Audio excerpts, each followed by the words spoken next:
부족한 종을 세우시고 하나님의 말씀을 증언하게 하심을 감사를 드립니다. 하나님의 말씀 증언할 때 성령으로 말하게 하시고 오직 진실만을 말하게 하여 주옵소서. 우리가 하나님의 말씀을 받을 때 사람의 말을 받지 말게 하시고 오직 살아계신 하나님의 언약의 말씀으로 받아서 내 마음에 신비의 새기게 하여 주옵소서. 선포된 말씀에 굴복당하게 하시고 선포된 말씀이 내 삶을 주관케 하시고 이끌고 나가게 하여 주옵소서. 이 시간 주의 성령이 강하게 역사하시고 운행하시고 기름 부어주시고 일하신 절정의 시간이 되게 하여 주옵소서. 땅의 시간과 하늘의 시간이 공존하게 하시고 땅의 사건과 반드시 하늘의 사건이 동시에 일어나게 하여 주옵소서. 이 세상과 하나님 나라를 앞당겨서 이 세상과 하나님 나라를 동시에 살아가게 하여 주옵소서. 이 예배 가운데 거룩한 간유가 우리 육체 가운데 임하게 하시되 개인적인 기름 부음이 임하게 하시고 더 나아가 집단적인 기름 부음이 임하게 하여 주셔서 우리의 삶 가운데 인생 가운데 가정 가운데 사역 가운데 하나님의 스푼 크게 나타나게 하시되 레위기 10장 3절 말씀대로 나타나게 하여 주옵소서. 하나님을 가까이 하는 자에게 내 거룩함을 나타내겠고 온 백성 중에서 내 영광을 나타내 보여주신다고 하신 약속의 말씀이 그대로 이루어져서 우리의 사역 가운데 예수님의 생일을 체험하는데 조금도 부족함이 없도록 하나님 크신 은혜를 베풀어 주옵소서. 우리의 예배를 받아 주옵소서. 예수님의 이름을 기도합니다. 아멘. 할렐루야. 반갑습니다. 우리 서로 다 같이 인사하겠습니다. 주님이 자리에 계십니다. 다시 한번 하겠습니다. 오늘 좋은 일이 일어납니다. 아멘 하신 분들에게 이 시간 좋은 일이 일어나게 될 줄 믿습니다. 저는 예배를 드릴 때마다 항상 오늘은 하나님께서 나에게 하늘에서 그런 어떤 신령한 복을 주실까 기대를 하면서 예배에 참석하는데 그것은 내가 만약 이렇게 추측해서 하는 게 아니라 성경에 우리가 예배자를 찾으시고 예배에 참석하는 자들에게 복을 주신다고 하나님이 이스라엘 백성들에게 아리우들에게 출애굽기 20장 24절을 통해서 약속하셨어요. 하나님께 약속하신 것은 하나님 못하시는 게 한 가지가 있는데 민수기 23장 19절에 20절 말씀을 보면 여호와는 인생이 아니시니 거짓말을 하지 아니하시고 인자가 아니시 후회가 없으시도다. 오직 말씀하신 바를 행치 아니하시고 하신 말씀을 실행치 아니하시리라. 우리가 축복의 명을 받았으니 그가 하신 축복을 우리가 돌이킬 수 없도다. 그래서 출애굽기 20장 24절 말씀에 보면 내게 토단을 쌓고 그 위에 너희 양과 소로 너희 번제와 화목제를 드려라. 물은 내 이름을 기념하는 곳에 내가 강림하여 복을 주리라. 이럴 때 하나님께서 예배자를 찾으시고 그 예배 범주 안에 들어오면 하나님께서 하늘에서 한 신령한 복이 여러분들에게 임하는데 여러분들이 기도한 그 제목들이 하나님이 주실 선물 목록이라고 생각하시면 돼요. 여러분들이 예배 드릴 때마다 하나님의 응답을 받아야지만 우리가 집회하는 목적이 성취될 줄 믿습니다. 그래서 하나님께서 이스라엘 백성들에게 홍해를 건너게 하신 다음에 먼저 시키실 일이 있는데 출애굽기 25장 1절에서 8절 9절 말씀을 보면 여호와께서 모세에게 일러 가라사대 내가 구할 성소를 그들을 시켜 나를 위하여 짓되 내가 내게 보이는 모양대로 장막의 기구와 식양을 따라 지을지니라. 하나님의 영으로 감동된 모세와 하나님의 백성들에게 가장 먼저 시키신 일인데 그것은 장막을 지으라고 말씀하셨어요. 그 장막이 무엇인가 하면 요즘 말로 쉽게 표현하면 하나님이 거하실 집을 건축하라고 당부하셨어요. 왜 하나님이 장막을 지으라고 말씀하셨냐면 출애굽기 25장 22절에 해답이 숨겨져 있는데 내가 거기서 너희와 만나고 하나님께서 만남의 장소가 필요했듯이 2022년도를 살아가고 있는 우리들에게 이 왕산 기도를 통해서 여러분들을 보고 싶어서 만나고 싶어서 하나님께 초청한 줄 믿습니다. 그래서 하나님께서 우리를 초청한 다음에 여러분 있어야 될 필요한 모든 것들을 채우시고 공급해 주신다고 약속하셨어요. 출애굽기 22장, 창세기 22장 14절 말씀을 보면 아브라함이 그 땅 이름을 여호와 이레라 하였으므로 오늘날까지 사람들이 이르기를 여호와의 산에서 준비되리라. 사도 바울이 평생의 사역 가운데 이로부터 하나님이 공급해 주셨다고 약속하셨는데 빌립보서 4장 19절 말씀을 보면 나의 하나님이 그리스도 예수 안에서 영광 가운데 그 풍성한 대로 너희 모든 쓸 것을 채우시고 공급해 주신다고 약속하셨어요. 그래서 우리가 우리 예배를 통해서 히브리서 13장 8절 말씀에 있는 대로 예수 그리스도는 어제나 오늘이나 영원토록 동일하신 그 주님을 만나기만 하면, 경험하기만 하면, 체험하기만 하면 이 약속의 말씀이 여러분들의 인생 가운데, 가정 가운데, 사역 가운데 표적같게는 반드시 나타나게 될 줄을 믿습니다. 할렐루야. 그래서 하나님께서 우리들에게 인생을 살아갈 때 예배에 집중하라고 말씀하시고 당부하신 이유가 바로 거기에서요. 제가 오늘 이 본문 말씀 사도행전 2장 1절 4절 말씀을 택한 것은 이 왕산 기도원에도 마가의 오순절 다락방에 성령의 기름 부음이 충만한 일에서 하나님의 일들을 감당하게 되었듯이 이 왕산 기도를 통해서 하나님께 계획하고 준비한 모든 것들이 빠른 시일 내에 우리 원장님과 사모님을 통해서 동역자 목사님을 통해서 하나님의 뜻이 하늘에 이루어진 것 같이 이 땅에서 이 기도를 통해서 반드시 이루어지게 될 줄 믿습니다. 그래서 우리가 예배에 집중하고 하나님을 부르짖고 간구할 때 하나님께서 여러분들의 기도를 들으시고 역사하실 줄 믿습니다. 그래서 우리가 하나님을 이제 가까이 하는 방법 중에 한 가지가 예배에 집중해야 된다는 거예요. 야고보서 4장 8절 말씀을 보면 하나님을 가까이 하라 그리하면 너희를 가까이 하신다고 말씀하고 있습니다. 그래서 하나님께서 우리를 만나주시는데 이미 찬양을 통해서 우리를 만나주시고 여러분들이 하는 기도를 통해서 만나주시고 예배를 통해서 만나주시면 우리의 형편과 처지를 누구보다 잘 아시는 하나님께서 우리의 앞에 홍해가 가로막혀 있고 뒤에 애굽의 군사가 쫓아온다 할지라도 우리의 힘과 능력으로 감당하지 못할 때 하나님께서 모세를 통해서 우리에게 이렇게 말씀하신 거예요. 저렇게 14장 13절에 14절 말씀을 보면 모세가 백성의 고하에 이르기를 너희를 두려워하지 말고 가만히 있어서 오늘날 너희를 위하여 행하시는 구원을 보라. 너희가 오늘 본 애굽 사람을 영원히 보지 아니하리니 여호와께서 너희를 위하여 싸우시리니 너희는 가만히 있을지어다.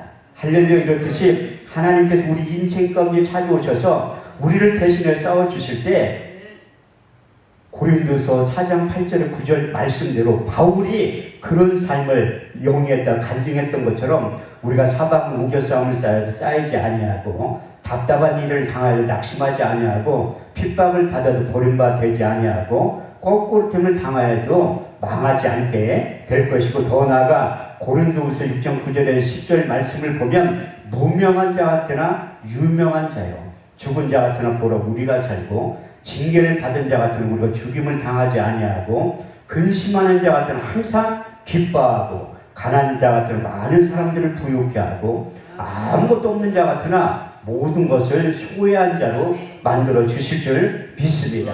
그 모든 것들이 가능한 것은 우리 육체 가운데 하나님의 영으로 감동되고 하나님의 영을 충만해지면 이 세상과 하나님 나라를 앞당겨서 이 세상과 하나님 나라를 동시에 살아갈 때 그런 일이 가능하게 될 줄 믿습니다. 그래서 하나님께서 이제 구약의 선지자를 통해서 하나님께서 예비해 놓으신 성령을 보내주시면 약속하시면 제가 어제도 잠깐 말씀드렸듯이 이제 대표적인 인물로 이사야 선지자의 입술을 통해서 이사야 11장 2절 말씀에 보면 주 여호와의 신 곧 지혜와 총명의 신이요 모략과 재능의 신이요 지식과 여호와를 경외하는 신이 너희들에게 임하게 될 것이다. 이사야 32장 15절 말씀을 보면 마침내 성령을 위에서부터 너에게 부어주리니 광야가 아름다운 밭이 되고 아름다운 밭이 살림으로 변하게 될 것이다. 여러분들이 잘 알고 있는 요엘 선지자를 통해서 요엘서 2장 28절에 29절 말씀을 통해서 하나님께 성령을 보내주실 마 약속하셨어요. 그때 내 신을 남종과 여종들에게 부어주리니 너희 자녀들은 장래일을 말할 것이요 너희 젊은이는 환상을 보고 너희 늙은이들은 꿈을 꾸게 될 것이다. 내가 내 영을 남종과 여종들에게 부어주시면 약속하셨고, 우리 주님께서도 마지막 고별 설교 가운데 제자들을 모아놓고 보혜사 진리의 성령에 대해서 4번에 걸쳐서 그 약속하신 성령을 너에게 보내주실 것이다 약속하셨어요. 첫 번째 요한복음 14장 16절 18절 말씀을 보면, 내가 아버지께 구하겠으니 그가 또 다른 보혜사를 너에게 주사 영원토록 너희와 함께 있게 하시리니 저는 진리의 영이라. 이 세상은 능히 저를 받지 못하나니 이는 저를 보지도 못하고 알지도 못합니다. 그러나 너희는 저를 아나니 저는 너희와 함께 거하시며 또 너희 속에 계시겠습니다. 두 번째 요한복음 14장 26절 말씀을 통해서 보혜사 곧 아버지께로부터 너희에게 보내실 성령, 그가 너희가 모든 것을 가르치시고 내가 말한 모든 것을 생각나게 하시리라.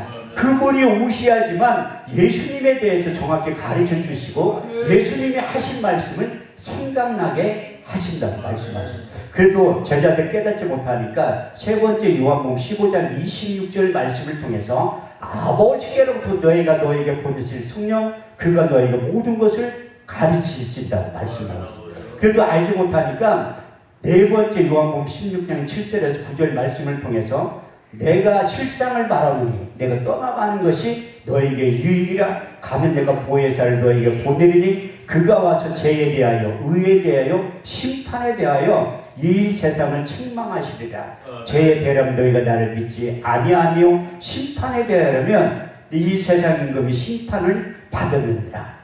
그렇게 4번에 걸쳐 보혜사 진리의 성령에 대해서 언급하셨는데, 그래도 제자들 깨닫지 못하니까 요한복음 16장 13절 말씀을 통해서 우리 주님께서 결론을 내려주신 거예요. 그리하나 진리의 성령이 오시면 너희를 모든 진리 가운데로 인도하시리니 그가 스스로 말하지 않고 듣는 것을 말하시며 장래일을 너희에게 가르쳐 주시리라. 이 말씀을 하시고 이제 부활해서 40일 동안 이 땅에 계시면서 사도행전 1장 4절에서 8절 말씀을 통해서 사도와 같이 모이사 저에게 분바에 가라사대 예루살렘을 떠나지 말고 너희가 이른바 아버지의 약속하신 것을 기다려라. 요한은 물로 세례를 베풀었으나 너희는 몇 날이 못되어 성령으로 세례를 받게 될 것이라. 저희가 모였을 때 예수께 여자 가로되 주께서 이스라엘 나라를 회복하신 이때이니까 하니 예수께서 가라사대 그때와 기한은 너희 알 바 아니요 하나님의 자기의 권한에 두셨으니 오직 성령이 너희에게 임하시면 너희가 권능을 받고 예루살렘과 온 유대와 사마리아 땅끝까지 이르러 내 증인이 될 것이라. 이 말씀을 붙잡고 마음을 같이하여 전혀 기도에 힘썼던 110명의 제자들이 오순절 마가의 다락방에 성령이 임하는 장면이 바로 사도행전 2장 1절에서 4절까지의 말씀입니다. 근데 마가의 오순절 다락방, 오순절 날 이미 이름에 저희가 다 한 곳에 모였더니 호련히 하늘로부터 급하고 강한 바람 같은 소리가 있어 저희 앉은 온 집에 가득했다고 말씀하고 있어요. 이렇듯이 하나님의 성령이 우리 육체 가운데 들어오실 때 바람 같은 소리가 임했다고 말씀하고 있는데, 오늘 이 왕산 기도원에도 동일한 은혜와 역사가 나타나게 될 줄 믿습니다. 그래서 하나님이 임재하시는 것을 이 청각으로 들었다고 말씀하고 있어요. 그래서 이 하나님의 임재할 때 제가 처음에 성남에서 교회 개척을 했는데, 그래도 처음에 교회 개척할 때 제 나름대로 인물되지 실력되지 능력되지 하나님은 반드시 서울 한복판 청담동이나 압구정동에서 교회를 개척시켜 주실 것이다, 이렇게 착각을 했다는 거예요. 그런데 이사 55장 8절에 9절 말씀을 보면 내 생각은 너의 생각과 다르며 내 길은 너희 길과 달라서 하늘이 땅보다 높은 같이 내 생각은 너희 생각보다 높으니라. 지금의 태평사동 가장 못 사는 동네에서 교회를 개척하게 만드시더라고요. 그래서 하나님 앞에 기도하면 하나님 나 청담동이나 압구정동 아니더라도 서울로만 보내주세요. 왜냐하면 성도들이 저하고 너무나 안 맞는 거예요. 아무리 맞추려고 해도 너무나 안 맞기 때문에 그래서 하나님 앞에 서울로만 보내달라고 기도했는데 8년 만에 응답이 떨어진 거예요. 그런데 교회가 부흥돼서 이사하면 얼마나 좋겠어요. 보증금 다 까먹고 길가로 다 앉게 생겨가지고 그 서울로 이사했는데 그 서울로 이사하자마자 제가 1월 14일날 이전 예배를 드리고 40명의 봉사 목사님들을 초청해서 국민일보 광고 350만 원짜리 8단 광고를 대고 집회를 하기 시작합니다. 왜?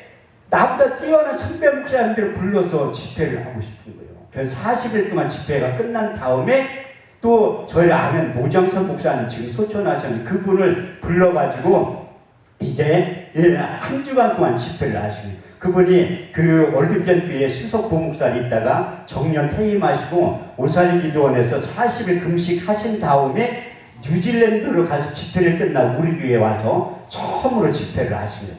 250만 원짜리 국민일보 광고를 내고 집회를 하면 한 목사가 아들 같고 불쌍하고 제자 같으니까 한 주간 동안 집회를 하면 교회 1년 임대료가 나올 줄 알고 그렇게 생각하십니다. 그런데 국민일보 광고 보고 딱 한 명 왔더라고요. 제가 돈이 없어서 강사 목사님 호텔을 잡아드려야 되는데 찾아가서 그 교회 근처 신림동 몇 군데 찾아가서 제발 한 주간 동안은 그 숙소를 쓰는데 외상으로 좀 해달라니까 호텔에 외생이 어딨냐. 저 다른 자리지. 그래서 기도하는데 하나님이 예비해 놓은 사람 보내준 거예요. 그 국민일보 광고 보고 찾아온 그분이 호텔비를 다 내준다고 하더라고요. 그리고 4명이 찾아온 거예요. 그 집회를 하니까 월요일날이 별로 안 왔는데 화요일날 찬송 소리를 듣고 4명이 찾아와서 그분들이 식사 대접을 다 한 거예요. 하나님의 역사는 우리가 알지 못하는 코피임이라는 일을 예배 가운데 하나님께서 역사하십니다. 나는 그 노정선 목사님이 기도하는 걸 지금도 잊어먹지가 않아요. 한 목사가 이렇게 무더운 날씨에 집회를 하는데 교회에 에어컨도 없고 월세방 묻을 돈도 없어서 여기에서 먹고 자는데 하나님 제발 복을 주셔서 교회 에어컨도 사고 월세방 묻을 돈 좀 돌라고. 난 그 기도 제목을 지금도 잊어먹지를 못한다. 근데 하나님이 그 한마디의 기도, 그 강사 목사님의 기도를 통해서 민수기 14장 28절 말씀대로 역사하시고 너희 말이 내 귀에 들은 대로 행하시리라. 그래서 지금은 서울에서 5층짜리 건물 2개 층을 사용하고 제가 수원과학대 앞에서도 이제 기도원을 하는 이유가 바로 거기에 있어요. 그래서 강사 목사님이 나에게 하는 말씀이 저는 그 한 주간 집회를 할 때 데살로니가전서 2장 13절 말씀을 받은 거예요.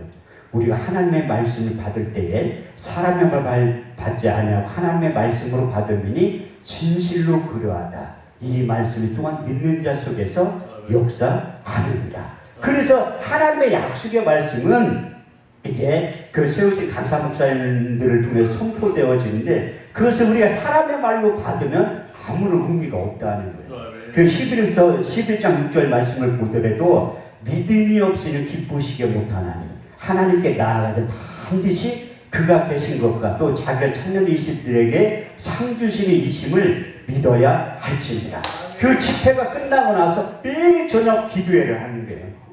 개척교회가 살아남는 방법은 기도밖에 없더라고요. 그래서 혼자 앉혀놓고 예배를 드리는데 저희 딸은 아예 예배에 참석을 안 해요. 그래서 저희 집사람 혼자 앉혀놓고 제가 한 번 놓고 집회를 잘하는 이유가 무엇인가 하면 집사람 혼자 놓고 1년을 집회를 하는 거예요. 제가 외부 집회 안 나갈 때는. 근데 사람들이 찾아오기 시작하더라고요. 찾아오는데 아니 교회에 왜 십자가가 없네. 내가 그분 불러서 얘기했어요. 돈이 없어서 못 따랐다고. 왜 교회에 간판이 없네. 돈이 없어서 못 따라. 그분 불러가지고 솔직히 얘기해 돈이 없어서 못 따라. 하나님이 그 얘기한 분들을 통해서 십자가도 다뤄주시고 교회 간판도 다뤄줬다니까요. 여러분들이 이 왕산기도를 보시고 야 저게 있으면 좋을 건데 그게 바로 여러분들이 하나님께서 충성할 기회를 드리는 거예요. 우리가 하나님 앞에 충성할 기회에 하나님의 감동이 올 때 하셔야지. 저는 이제 하나님 앞에 목회를 시작하기 전에 의심이 상당히 많은 목사라 저는 교회 처음에 개척하면 그냥 하나님이 돈 주는 줄 알았다는 거예요. 그 항상과 꿈이 깨지는 데는 한 달밖에 안 걸리더라고요. 왜? 주일날 예배 4번 예배 드리면 임대료 내야 돼요. 전기세하고 수도세 다 내야 된다니까. 고생 안 해본 목사님들은 몰라. 제가 목회 한 달 하면서 가장 빠른 새가 뭔지 깨달았다니까. 세상에서 가장 빠른 새가 월세라니까. 월세. 소금살같이 온다니까요. 주일날 4번 예배 드리면 그렇게 찾아오는데, 제가 목회를 시작하기 전에 연세중앙교회 가서 부흥회에 참석하는 거예요. 그래서 저는 어렸을 때부터 신앙생활 할 때 배웠잖아요. 부흥회 참석할 때는 항상 예물을 갖고 가라고. 그래서 집사람한테 회개하고 돌아와서 연세중앙교회 부흥회 참석하는데 돈 좀 달라고 하니까, 집에 돈 갖다 주니까 2년이 넘었는데 돈이 어딨냐. 그러면 나 부흥회 꼭 참석하고 싶은데 헌금할 돈 좀 달라고 하니 집사람이, 그러면 우리 결혼할 때 폐물이 있으니까 그걸 자기가 모란장 가서 팔아가지고 오겠대. 제가 그때 분당 살 때거든요. 그럼 가서 얼른 팔아가지고 와. 제가 잊어먹지도 않은 94만 원, 94만 원. 그것을 우리 집사람은 한 10만 원이라 줄 줄 알았는데 그걸 다 가지고 하나님 앞에 내 전 재산은 똑같은 거잖아요. 그걸 하나님 앞에 다 드리고 싶더라고요. 왜? 그래야지 제가 목회를 잘할 것 같더라. 돈 걱정하지 않고. 그래가지고 테이프 사고 3박 4일 동안 집회에 참석할 경비 빼놓고 하나님 앞에 다 예물을 드리는 거예요. 근데 월요일날 저녁에 하나님이 응답을 해주시면 얼마나 좋아요. 하나님이 누구보다 저를 잘 아시는 거예요. 월요일날 응답받으면 연세중앙교회 집회에 참석할 이유가 없지. 집에 가지. 그래서 하나님은 목요일 저녁에 응답을 반드시 하시는데, 여러분들 그러면 집에 갔다 목요일날 오실 때에 언제 응답하실지 모르는 거예요. 그래서 예배 시간마다 빠지지 않고 참석을 하요. 그렇게 제가 그때 목회를 시작하기 전에 빚이 2억이 있었는데, 돈 좀 있을 때 개척을 시켜주시. 돈 다 까먹고 물질이 깨끗하니까 그때 개척을 하게 만드시더래요. 그래서 하나님 앞에 내 전재산 94만 원을 다 드리고 그 재정의 기름 부음이 임하게 해달라고 기도를 했는데, 목요일날 저녁에 윤석전 목사님의 설교 내용 가운데 이 말씀을 하시더라고요. 저는 그것을 하나님의 음성을 들은 거예요. 첫 번째 고린도전서 9장 11절. 내가 너희에게 신령한 것을 뿌렸은즉 너희 육신의 것을 거두는 것을 가하지 말라. 영적인 능력이 나타나면 물질을 가지고 찾아온다는 거예요. 두 번째, 너는 이중직하지 말고 목회만 열심히 하라고 고린도전 9장 13절 말씀을 주시고요.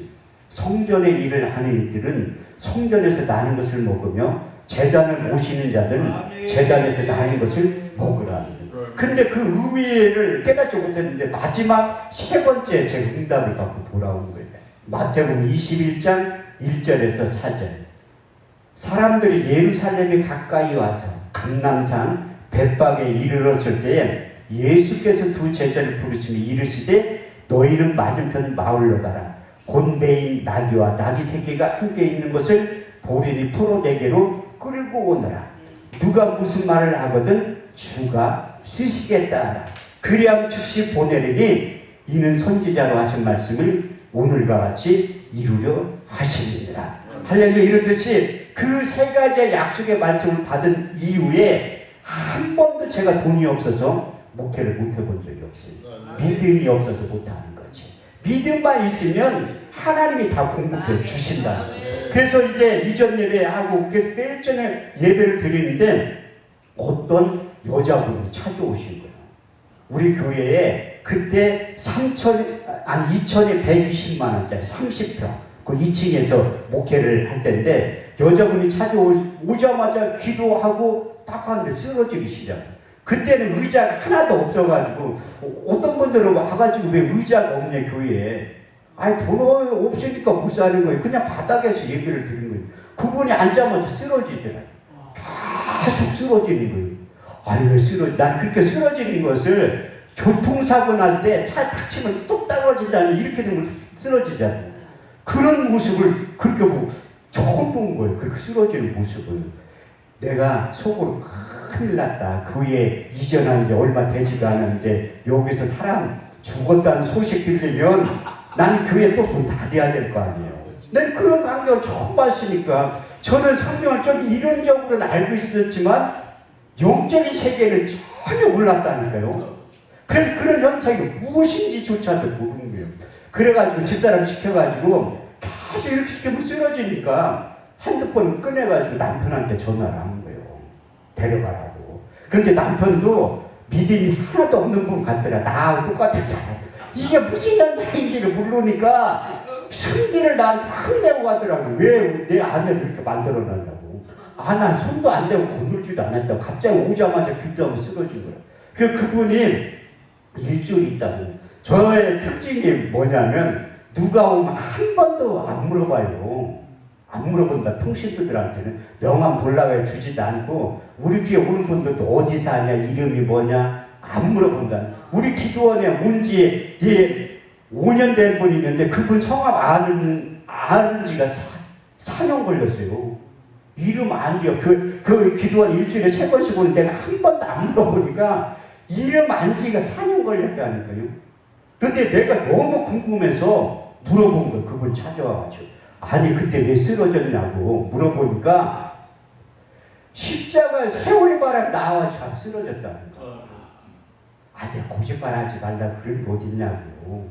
무슨 아니 에어컨도 크고 선풍기 딸랑 안 돼 있는데 무슨 저기 쓰러져. 아니 우리가 선풍기 바람 이렇게 맞아요 쓰러져요? 안 쓰러져요. 그런데 그 성경 말씀이 열왕기상 19장 11절 말씀을 보면 엘리야에게 하나님의 임재를 보여달라니까 하나님께 이렇게 말씀한 너는 나가서 여호와 앞에 산에 서지라 하시니 여호와께서 지나가신 크고 강한 바람이 산을 가리고 바위를 부쉈다고 말씀하셨어요. 그래서 마가의 오순절 다락방에 그 성령이 임할 때 그 바람 같은 소리가 있어 저희 앉은 온 집에 가득했다는 것이 성경은 다 짝이 있는 거예요. 그 구약성경 열왕기상 19장 11절 엘리야에게 나타난 바람으로 임재하셨던 그 하나님. 이사 34장 16절 말씀을 보면 너희는 여호와의 집을 자세히 읽어보라. 이것이 하나도 빠진 것이 없고 짝이 없는 것이 없으리니 이는 여호와의 입이 이를 명하셨고 그의 신이 이것들을 모으셨느니라. 그래서 그때 제가 깨닫게 됩니다. 아, 성령이 우리 육체 가운데 임할 때 바람같이 임할 때 쓰러질 수도 있겠구나 이렇게 생각을 하고 두 번째는 불의 혀같이 갈라지는 것이 저에게 보여 각 사람 위에 임하였더니 우리가 청각으로 하나님의 임재를 들었지만 또 우리의 눈으로 하나님이 임재하는 거 불을 하면 하나님의 임재를 뜻하는 거예요. 그래서 출애굽기 3장 2절 말씀을 보면 여호와의 사자가 불꽃 가운데 나타나십니다. 떨기나무에 불이 붙었으나 사라지지 아니하니라. 모세가 떨기나무 가운데서 하나님의 형상을 보게 된 거예요. 그리고 또 출애굽기 10장 19절 말씀을 보면 시내산의 용기가 정확하니 그 불 가운데서 여호와께서 나타나십니다. 그 불하면 하나님의 임재를 뜻하는 거예요. 또 불하면 떠오르는 선지자가 있잖아요. 엘리야. 그 이방 선지자들하고 이제 능력대결을 펼 때 이제 엘리야가 다 함대에 열왕기상 18장 24절 말씀을 통해서 외친 너희는 너희 신의 이름을 부르라. 나는 여호와의 이름을 부르더니 일로 이에 불로 응답하는 신 그분이 참 하나님이라. 그래서 이방 선지자 아무리 기도를 해도 불이 떨어지지 않는 거예요. 그때 엘리야가 응답하소서 이 기도한 다음에 하늘에서 불이 내려 그 번제물과 나무와 흙과 돌을 태우고 도랑의 물을 핥았다고 말씀하고 있습니다. 이렇듯 하나님의 임재를 불로 표현하고 우리 주님께서도 누가복음 12장 49절 말씀을 통해서 내가 불을 던지러 왔다고 말씀하고 있습니다. 이런 현상이 제가 영적인 세계 모르니까 이제 하나님이 또 어떤 사람을 보내서 경험시키고 체험시키게 된 거예요. 그 영적인 세계는 받은 자 외에 모른다는 거예요. 고린전 2장 14절 말씀을 보면 육에 속한 사람 하나님의 성령의 일을 받지 아니하나니 저에게 미련하게 보이며 또 깨닫지도 못하나니 이런 일을 영적으로야 분별하느니라. 제가 순복음교회 목사이기 때문에 주일날도 방언 기도를 통성 기도를 한 20분 정도 해요. 근데 그 통성 기도를 듣고 지나가는 어떤 여자분이 찾아오신 거예요. 그러면서 예배 끝날 때 됐으니까 다음 주에 또 온다고 하더라고요. 그래서 다음 주에 왔는데 그 또 설교 끝나 통성기들 20분 한 이렇게 손 들고 할 때 그 여자분 일어나더니 이렇게 3번 쓰러지더라고요. 그 예배 끝나고 식사 다 끝나고 나서 목사님 나를 위해서 기도해 주세요. 그분이 중국 선교사인데 너무 추워가지고 살에 얼음이 배기는 병이 걸렸다고 하더라고요. 그래서 치료하러 왔는데 못 고친다는 거예요. 그런데 목사님이 기도해 주면 꼭 맞을 것 같다는 거예요.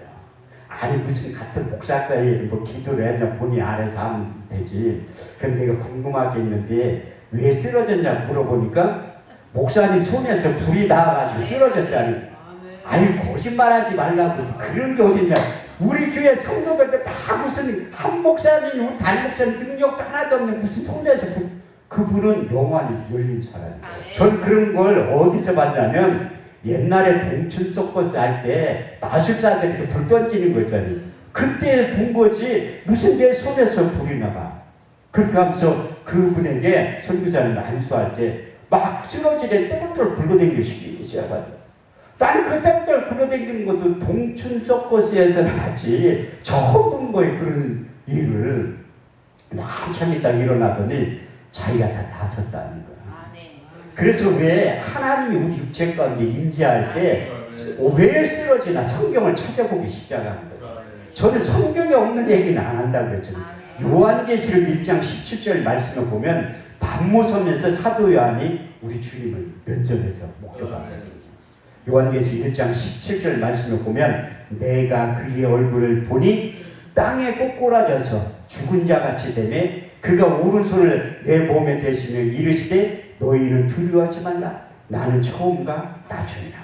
요한복음 18장 6절 말씀을 보더라도 예수님을 잡으러 온 거예요. 그때 우리 주님께 신성의 모습으로 나타났을 때 내노라 하시니 그가 물러가서 땅에 꼬꾸라졌다고 말씀하셨어요. 구약성경 다니엘서 10장 7절에 9절 말씀을 보더라도 다니엘 한 상 가운데 우리 주님을 만나게 된 거예요. 내가 이 큰 이상을 볼 때에 나 다니엘을 홀로 보았고 나와 같이 한 사람들은 보지 못하였으나 그들이 크게 두려워하며 떨며 도망하여 숨었느니라. 이 큰 이상을 나 다니엘이 홀로 볼 때에 내 아름다운 빛이 썩은 듯하여 변하게 되었고 내 몸에서 힘이 빠져서 땅에 꼬꾸라져서 깊이 잠들게 하셨느니라. 그래서 성령의 기름 부음이 임하면 쓰러지는 현상, 능력이 들어가면 쓰러지는 현상이 바로 거기에 있고 또 두 번째는 악한 영들이 떠날 때 쓰러뜨린다. 마가복음 9장 20절에 정확하게 기록되어 있습니다. 귀신이 예수를 보고 그 아이에게 심히 경련을 일으키게 하는지라. 그 아이가 꼬꾸라져서 입에 거품을 흘리더라.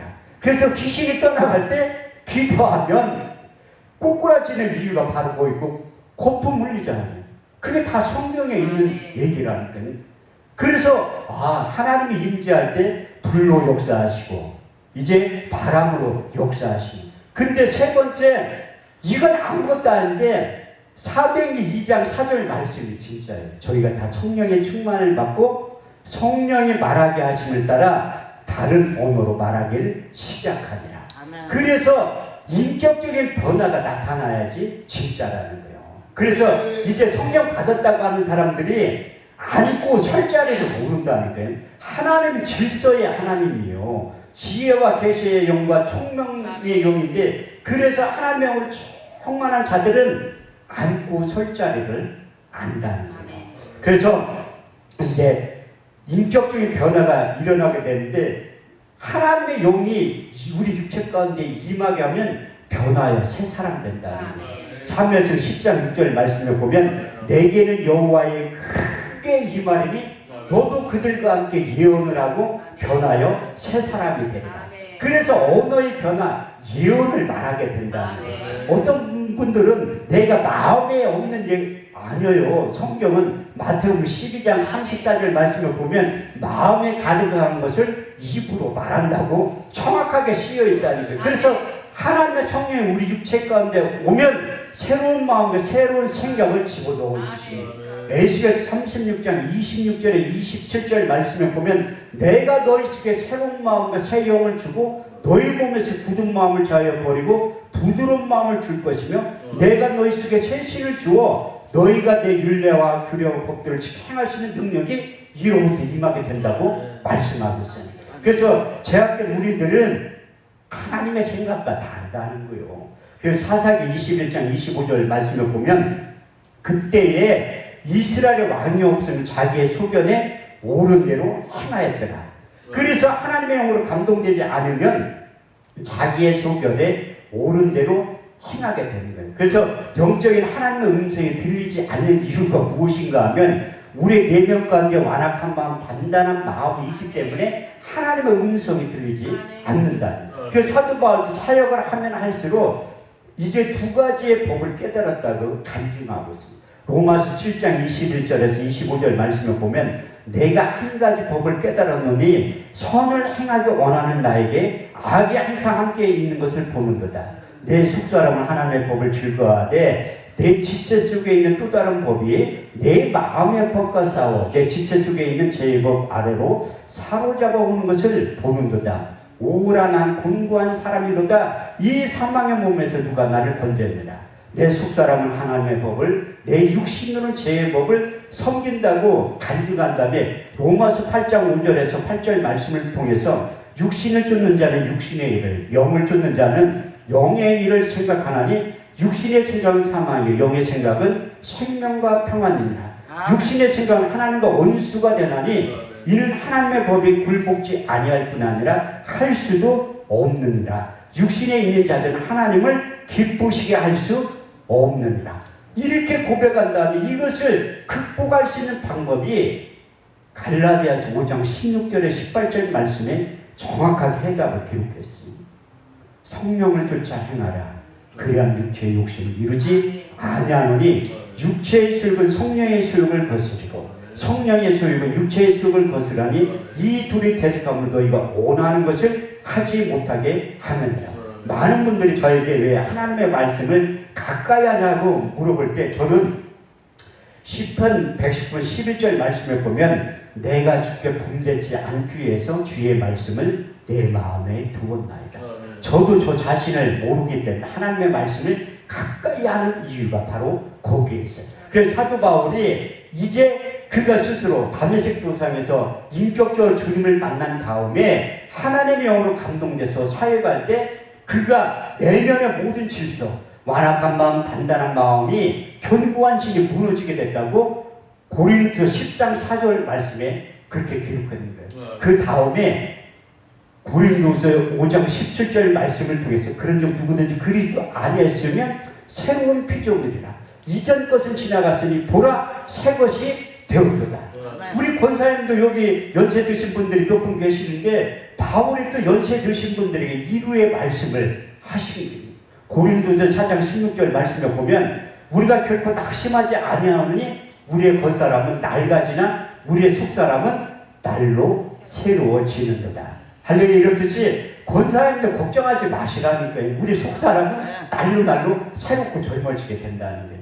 그래서 사도 바울이 우리 주님을 만난 다음에 내면의 질서를 새롭게 하나님께 바꾸신다고 고백한 다음에 골로새서 3장 10절 말씀을 통해서 새 사람을 입었을 자기가 창조하신 자는 형상을 쫓아 지식에까지 새롭게 함을 입는 자로 하나님께서 만들어 주신다고 말씀하고 있어요. 그리고 또 그 내면 가운데 하나님께 새 사람을 지으신다고 에베소서 2장 15절을 통해서 말씀하고 있는데 원수된 것 곧 계명에 속한 의문의 율법을 자기 육체로 폐하셨으니 이는 이 둘로 자기 안에서 새 사람을 지어 화평하게 하시고 마지막으로 자기가 새 사람 되려고 아무리 노력해도 안 된다는 거예요.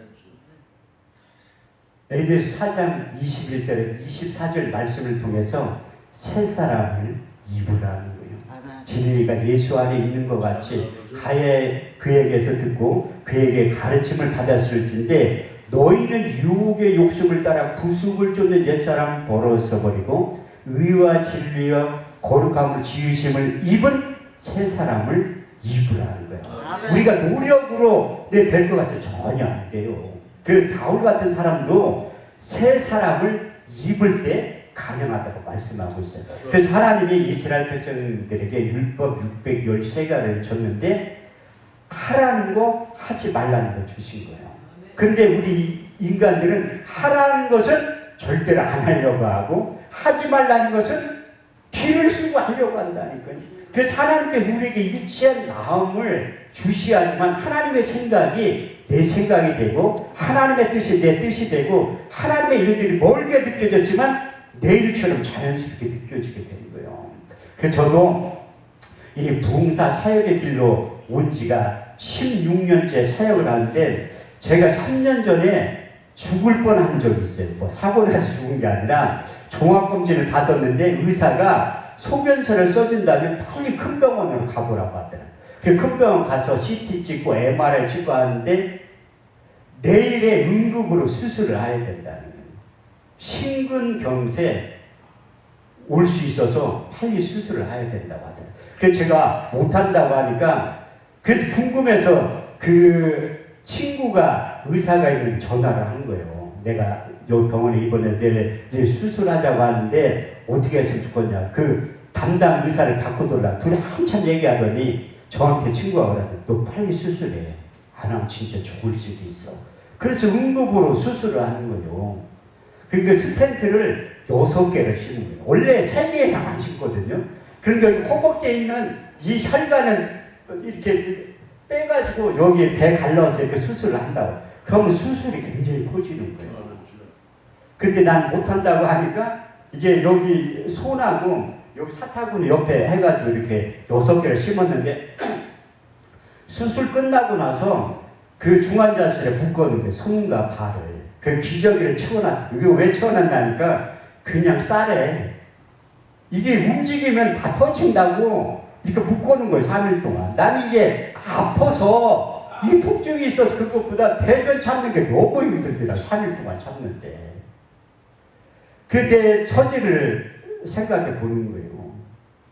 내가 하나님을 위해서 그나마 최선을 다해서 사역했는데 내가 이렇게 됩니까? 그래서 하나님은 이제 코로나19에도 예배를 드렸듯이 계속 이 기도원이 무너지니까 전국을 순회하면서 한 달에 한 곳 국민을 광고를 내주면서 이렇게 집회를 하라고 당부를 하신 거예요. 근데 저는 하기 싫잖아요. 아니 국민이 뭐 광고 되는데 120만 원이라는 그 조그마한 거 되는데도 그 1년 내려면 1,000만 원이 넘어요. 1,000만 원이. 근데 그 민족봉헌운동본부 대표자 한덕기 목사님한테 그분 이제 국민일보 저도 많이 냈지만 그 싸게 해달라고 얘기를 하는 거예요. 근데 그분은 제가 사이즈를 너무 크게 본 거예요. 전면 광고 650만 원짜리를 12번 낸다고 생각하시면 아니 그렇게 큰 건 아니고 조그만한 거 110만 원짜리 12번 낸다. 그럼 싸게 해줄 테니까 계약금을 600만 원을 내라는 600만 원. 그래서 600만 원 제 사주로 냈다니까요. 그 6개월을 지나서 7월 달에 600만 원 또 내라고 하는데 돈이 없어가지고 300만 원만 낸 거예요. 그렇지만 단체에서 제가 60만 원 받지 40만 원씩 내는 거예요. 그 집회할 때.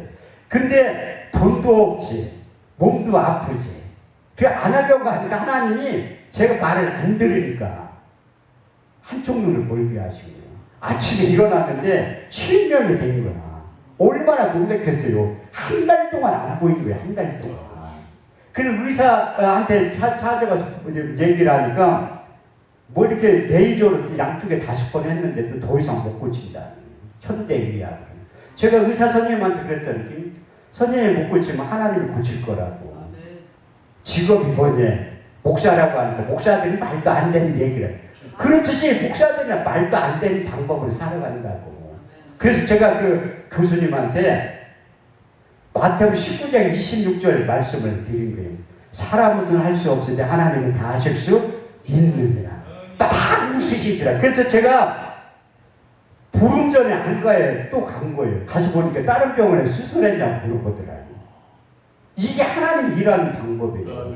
그래서 제가 말을 안 들으니까 한쪽 눈 안 보이는 상태에서 집회를 하기 시작합니다. 집회를 하면 할수록 하나님께서 보게 만드는 거예요. 왜? 저 써먹으려면 이제 몸도 다 고쳐준 다음에 써먹어야죠. 그래가지고 그 사역을 하게 되는데 저는 솔직히 봉사도 아니에요. 할 줄도 모르고 아무것도 할 줄 모르는데 그나마 하나님께 힘 주시고 능력 주셔서 그 일을 하게 만드는 거예요. 그래서 작년 12월 달부터 시작해서 지금까지 하는데 이번 달에 목포를 2번이나 왔잖아요. 오면서도 하나님 내가 좀 내년 2월 달까지 2주만 빼도 집회가 다 잡혀 있는 거예요.